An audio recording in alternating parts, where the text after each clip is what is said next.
I want to teach you some powerful and high-frequency academic collocations that you can use in presentations, academic writing, IELTS or TOEFL, even when you're having a more intellectual conversation. And if you are someone who wants to supercharge your vocabulary, please subscribe, turn on notifications. That way I can become your teacher. My name is Wes. The channel is Interactive English. It's all about helping you reach your fluency goals. So I'm going to give you the head word, which is really the primary word, along with its meaning, and some useful collocations that are used with that word. And collocations are just words that are frequently used together. So not only is this an excellent way to build your vocabulary, it's going to help you sound more natural when having a conversation. So let's get going. The first word is range. This is a noun that refers to a variety of things of a particular type, like a wide range of possibilities. Now, one thing I want you to be aware of is that you're often going to follow this noun with the preposition of. I just mentioned a wide range of possibilities. Some other collocations, you may hear people talk about a limited range, or a full range, or even a broad range, which is one of my favorites, as well as a diverse range of something. These are great phrases whenever talking about a range. But frequent exposure to dangerous sound levels can lead to a wide range of hearing disorders. Will give you a sense of the broad range of extraordinary opportunities that I hope you'll explore and take advantage of while you're here at Princeton. A history of swinging either way, or maybe they have a diverse range of voters. Then we have vary, to vary. This is a verb and it means to differ in size, amount, or degree from something else of the same general class. And there are some excellent verb-adverb collocations like to vary considerably, or to vary significantly, or to vary widely. And then there are some other phrases that we can use with this verb. To vary depending on something, or to vary among groups. Great verb to know. However, completion rates vary considerably from state to state. Size, for example. Some species can vary significantly between sexes. There are characteristics and experiences that characterize the most successful CEOs, but those will vary depending on the situation. Next is implement. This is another verb. It just means to put a plan into action. And there are many things that you might try to implement, like trying to implement a plan, or implement a strategy, or even implement a policy. And then you may also use this verb with other adverbs to implement something effectively or even implement it quickly. Now, this lesson is my attempt to implement a plan effectively so that you get as much exposure to these useful collocations as possible, because these are phrases that I think you should know and use. I'm directing the Department of Justice to implement a plan to stop crime and crimes of violence against law enforcement officers. Time again over the course of this presidency is that we can implement a policy, a national security policy, that is consistent with our values. And have to work with the police department to make sure you've got the resources and support to effectively implement strategies that we know work. Now, if you are looking to implement a plan to greatly improve your English skills, Busuu is an interactive language learning platform that can certainly help you reach your fluency goals. So Busuu offers you a wide range of features for anyone who is looking to grow personally or professionally.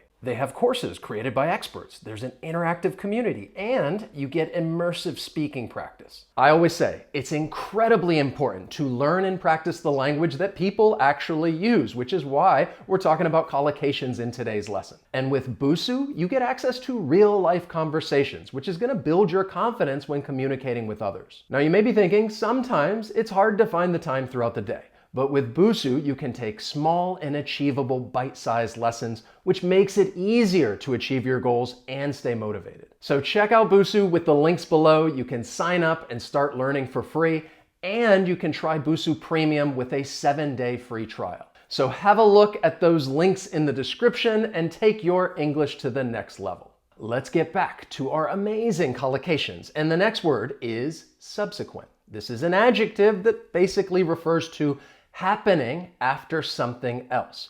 So in an academic context, you may hear people talk about subsequent research, or subsequent analysis, or possibly a subsequent event. Maybe people are going to have a subsequent discussion, or even refer to the subsequent stage if there are multiple stages in some process. So these are excellent adjective noun collocations. I hope the work and ideas presented and discussed over the next 2 days will spur subsequent research. Now that could spill over into the real economy for sure, but that's a subsequent event. And then that just snowballs into every subsequent stage. Rely. This is our next word. It's a verb, and it just means to depend on with full trust or confidence. And I want you to know that often you're going to follow these phrases with the preposition on, so I'm just going to include on when I share these collocations with you. So you might rely heavily on someone or something, or you could rely primarily on, or rely increasingly on, rely excessively on, or even rely solely on someone or something. I hope that you rely heavily on these lessons to help you keep building your vocabulary, and if that's the case, you can let me know by hitting that like button. Buoyancy, vertical thrust, lift, though many aircraft rely primarily on just one of these modes. We're in an era in which mayors and cities have to rely increasingly on what we would call mobile capital. Often, we rely solely on our instincts to help guide us. Then there's to undertake, another verb. This means to do or begin to do something. Now, one thing you should know about this verb is that it especially refers to things that either take a long time or they're just difficult to do. So speaking academically, you may undertake research or undertake a project, undertake a study, undertake a task, or even undertake responsibility. So just keep in mind when using this verb, it really refers to things that are either going to take a long time or they're just really difficult to do whenever you undertake something. Teacher takes leave from their home school to work at the library and to use their resources to undertake a project to benefit their home school. So the new Colombo plan requires that you undertake a study component and an internship. No one in England was willing to undertake such a daring task. Of course, we cannot have an academic lesson without talking about research. This is a noun that just refers to the detailed study of something, especially when you're trying to discover new information and really understand what's going on. And there is a common verb used with this noun, and that is to conduct research. And there are many adjectives that you could use to describe research, such as groundbreaking research or extensive research. Somebody might talk about empirical research, and empirical, this is a more advanced word that just refers to verifiable experience. So it's really talking about people's experience. Or people may even talk about qualitative research. Again, we're talking about academic collocations, but qualitative research would just refer to the type of research that does not involve like numbers and data. So you might be analyzing things like interviews or observations when people are referring to qualitative research.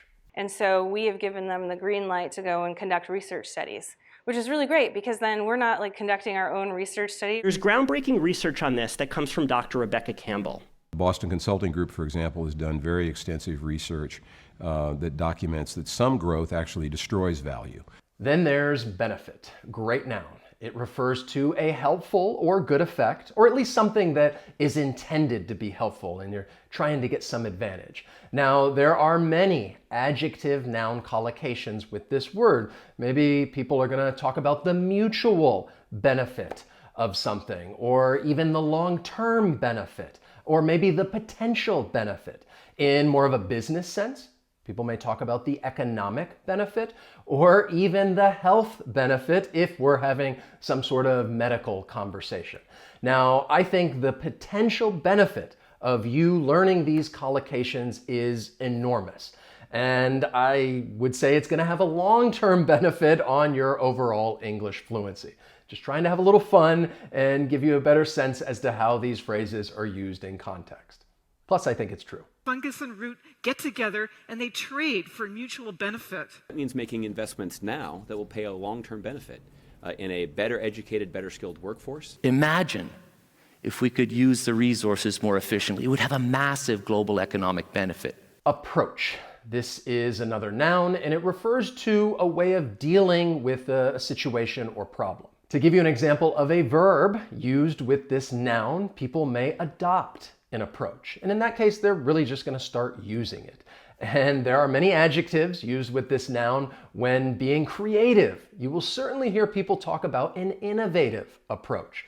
Or maybe they'll discuss a theoretical approach, an alternative approach, or even a systematic approach. And you're really going to have more of a fixed plan whenever you take a systematic approach. I urge you to adopt an approach to learning that's less effortful because it's better tuned to the way the mind naturally learns. Nanotechnology, an innovative approach to developing high-performance materials. You can employ a systematic approach to training and practicing, but you can't employ a systematic approach to actually living because life is a process. Then there's the noun outcome.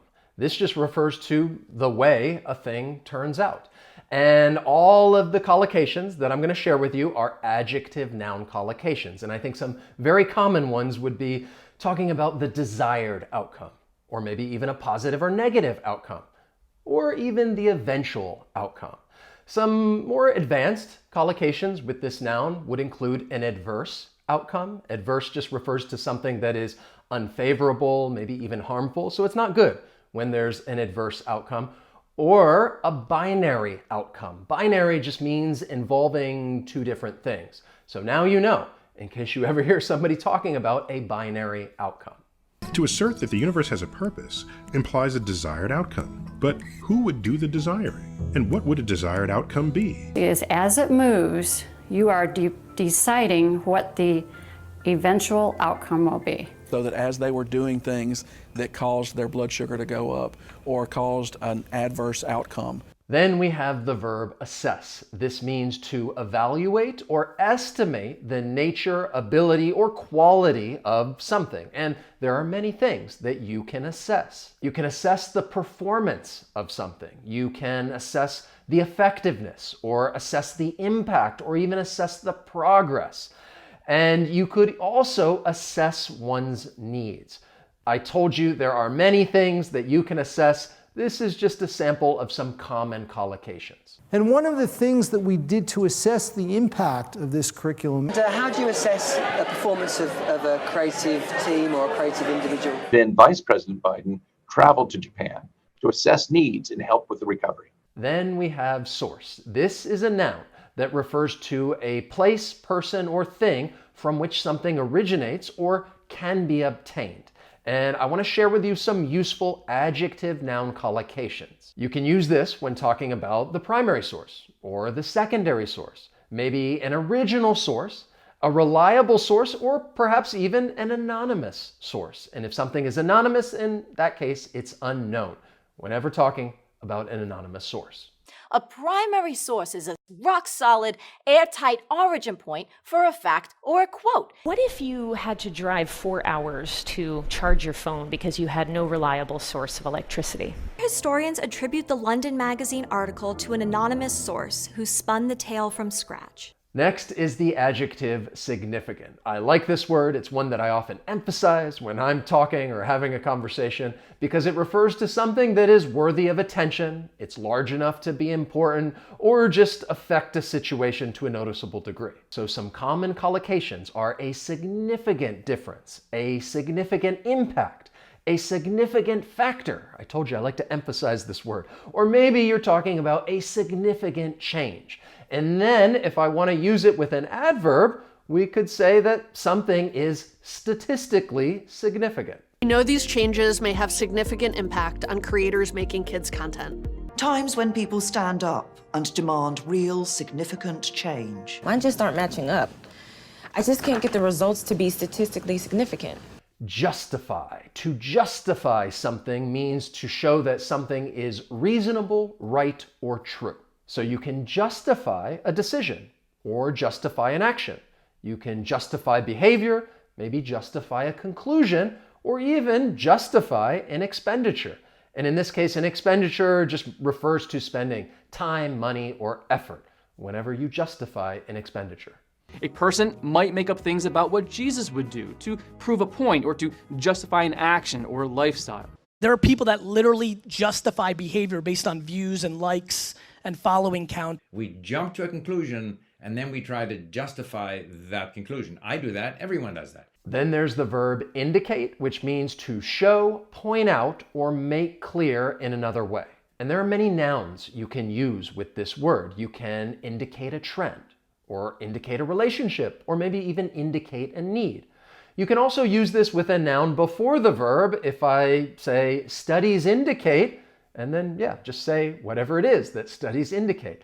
And then with an adverb to clearly indicate something. And when using these collocations, you can use more than just 2 words. For example, I could say, studies clearly indicate that learning English with interactive English and me is the best way to reach your fluency goals. I think that's a great example. These examples indicate a trend. I haven't created it, and it's not happening by accident. Recent studies indicate that farmers in Norway cultivated hemp as early as 650 AD. The game has been around for an entire century, as Uncle Pennybags and his old-timey hat clearly indicate. Then there's the word policy. This is a noun that you probably already know. It's a pretty common word, and it just refers to a set of ideas or a plan of what to do in a particular situation that's been agreed upon by a group of people, business organizations, government, political party, and there are some excellent adjective noun collocations with this word when talking about public policy or economic policy or foreign policy. And then if you want to use it with some common verbs, you might implement a policy or even enforce a policy.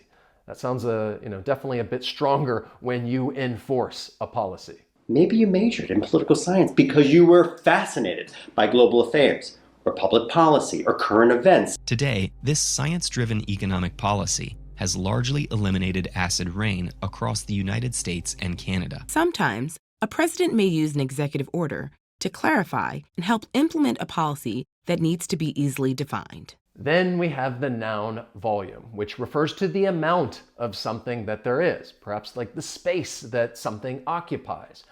And some common collocations include total volume, or sales volume, or high volume. If talking about that space, maybe you want to increase the volume or decrease the volume.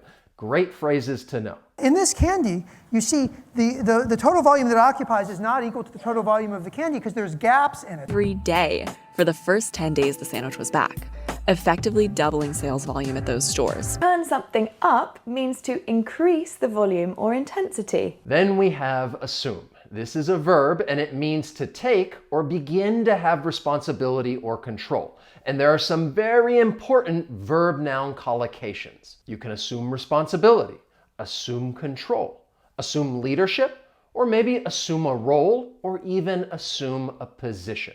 Here are some more examples. And I think if tech firms assume responsibility, they're less likely to face regulation which they consider to be dumb or ill-informed. When Democrats assume control of the House of Representatives and he comes under more scrutiny. They can look at us, now we can look at them. To not fall asleep during the meditation is to assume a position where it's challenging to fall asleep. Then there's the verb require. It means to need something or to make something necessary. So some things that you might require would be to require approval, or require attention, maybe require clarification, or require analysis, or even require resources. There are other things that one might require, but these are some of my favorite collocations, and I wanted to share them with you. None of this would require approval by the United Nations Security Council. Faculty and ourselves are united that there are areas and sections that do require clarification. We know we can do this because we've already done it with weather, but it's going to require resources. We need to encourage greater investment in water. Evidence. This is a pretty common noun. It refers to the available body of facts or information indicating whether something is true or valid. And there are some useful verb-noun collocations like to provide evidence or even evaluate evidence. And if you're going to use it with some adjectives, maybe you're going to talk about strong evidence or even ample evidence. And ample in this case just means sufficient, which is another adjective that you could use, sufficient evidence. But the last one that I wanted to share with you, a little bit of review. Empirical evidence. Do you remember what it means? We talked about empirical research, but we could also say empirical evidence to refer to something that is based on experience. Cave art may provide evidence of a time when humans were first able to etch their thoughts in stone. There has been ample evidence of storytelling in a multitude of cultures around mankind. There's no strong evidence of liquid water on the surface of Mars right now, though. Now, I know I just gave you many different phrases, and I do not expect you to memorize them, but the more that you see them, the more that you hear them, the more likely you are to remember and use them when you're having a conversation, giving a presentation, especially in an academic context. Now, if you enjoyed this lesson and learned something new, you can let me know by hitting that like button. As always, thank you so much for watching, and I will see you next time. So long.